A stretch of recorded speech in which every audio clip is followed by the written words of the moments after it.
Hola, ¿qué tal? Tu penses farniente, tu penses tacos, tu penses cervera. Et tu as bien raison. Et c'est pour ça que j'arrive avec 3 séries à voir cet été.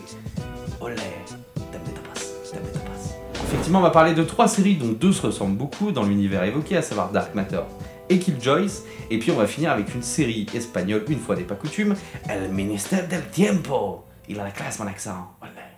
On commence tout de suite avec Dark Matter, qui nous propose de suivre 6 personnes amnésiques qui se réveillent sur un vaisseau.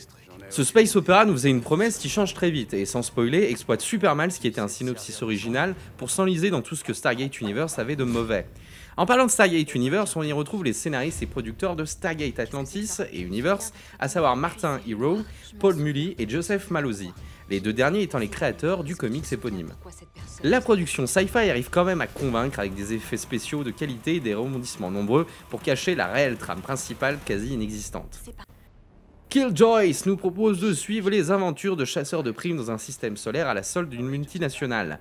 Dutch, la chef de cette bande, au passé troublant et à la capacité exceptionnelle, devra amener son équipe au travers d'une guerre sociale sanglante qui se prépare tout en répondant aux exigences de sa guilde. La série a ce côté Firefly dans l'humour et l'univers et ses proposés très étendus et logiques, avec des traditions et des peuples humains qui ont évolué. Elle propose une intrigue certes plus simpliste, mais c'est avoir du contenu, là où Dark Matter devient très vite décevant. Fan de Japanimation, vous retrouvez aussi une ambiance à la Cobra ou encore Cowboy Bebop. On retrouve à la création de la série Michel Lovretta, qui a fait ses armes sur Lost Girl. El Ministère del Tiempo.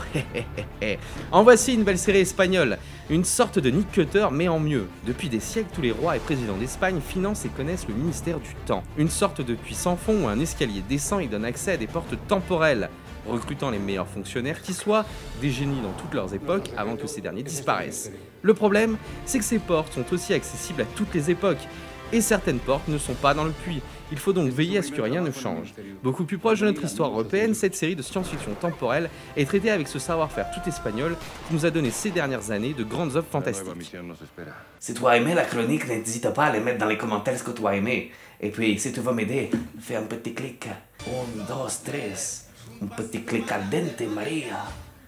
Ça veut rien dire du tout. Maria, rien du tout.